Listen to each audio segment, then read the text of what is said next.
The new intern, Vivian, reported me for slacking off for the third time.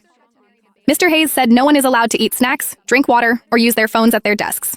You did all three, so you're getting fined $3,000, a whole month's salary.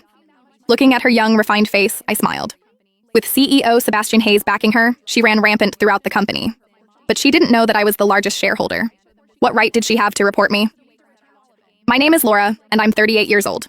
10 years ago, I founded this interior design company. Now I've stepped back from the front lines, handing daily management over to CEO Sebastian Hayes, whom I personally promoted. Sebastian was the successor I had the most faith in. Now I just kept a desk for myself in a corner of the office with flexible work hours. My colleagues only thought I was some powerless old-timer. Until half a month ago, when Vivian appeared.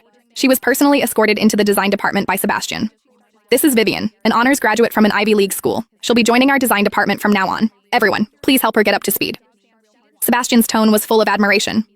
Vivian smiled as she greeted everyone, her gaze sweeping across the entire office. When it finally landed on me, her eyes held scrutiny and contempt. But from her very first day, she didn't act like an intern at all.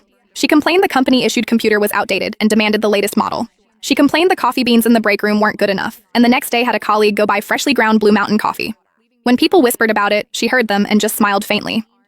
Mr. Hayes says good ideas need a good environment. We can't cut costs on these small things. She really was quite clever. She quickly gathered a group of young designers as arrogant as herself. Toward us, old employees, she showed nothing but disdain. In front of everyone, she said my design philosophy was too outdated, can't keep up with the times. She would also, during the director's project review meetings, bluntly point out, the color scheme is too old-fashioned, doesn't fit mainstream aesthetics. At first, I didn't pay much attention. I even helped her once. One time, there was an urgent project. Vivian volunteered, saying she could handle it. But with only an hour left before the deadline, she'd only finished half. She was nearly in tears. It was me who sent the design proposal to the client at the last moment. She looked at me then, her eyes filled with gratitude and shock. I thought that after this incident, she would at least change her attitude somewhat. I was wrong. The next day, I overheard her conversation with someone else. That Laura is nothing special, just has a bit more experience, that's all. The other person chimed in. Exactly. I heard she's just an old employee coasting by, relies on her seniority and slacks off at work all day. Vivian laughed lightly, her tone full of superiority. Don't worry. The company won't keep supporting deadweight like that forever. Mr. Hayes said the future belongs to us young people. Those who can't keep up with the company's development will be eliminated sooner or later.